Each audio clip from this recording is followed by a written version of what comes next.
And the White House is also looking to claw back nearly $200 million the city spent on asylum seekers, saying supporting people not in the country legally is not consistent with its current priorities. Political reporter Marcia Kramer was at that hearing today, and she was also at the mayor's press conference when he sort of responded to all this. What did he say? Well, Mayor Adams has been slow to criticize the Trump administration, and to be honest, he didn't slam the president today, but he says he's determined to fight Washington for every cent he thinks city taxpayers are entitled to. We're going to fight for every penny.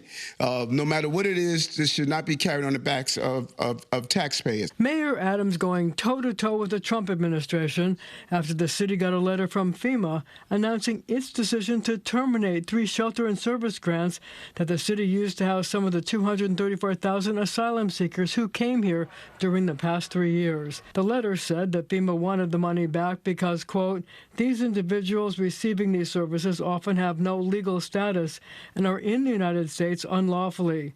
This, in turn, provides support for illegal aliens and is not consistent with DHS's current priorities.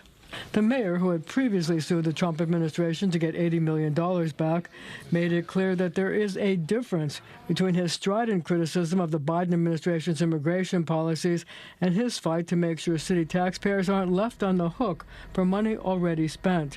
He said he's frankly happy that Donald Trump closed the borders and is trying to get immigrants who commit crimes out of the country. My ask of the Biden administration is let's go after those dangerous gang members that are creating violent crimes among migrants and asylum seekers and everyday New Yorkers, documented and undocumented.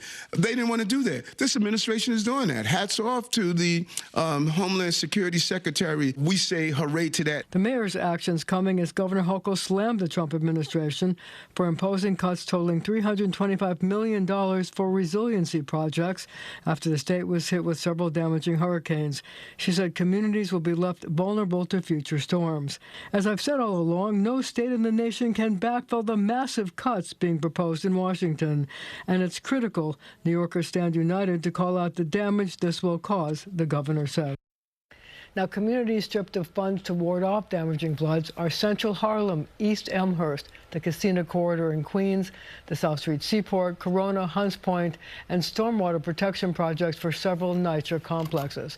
Now, coming up at 6, an explanation of why the mayor was, well, a little more casual than usual. That's putting it mildly. I'm glad you addressed that. I know. Because I was wondering the whole time. I'm like, I know you're going to have to tune in at 6 to find out. I can't wait. All right, so it wasn't because he was out of shirts, they were at the dry cleaners. No, I think okay. this was, it was a reason. It was a choice. Okay, Marcia, we look forward to that. It was definitely a choice. Thanks.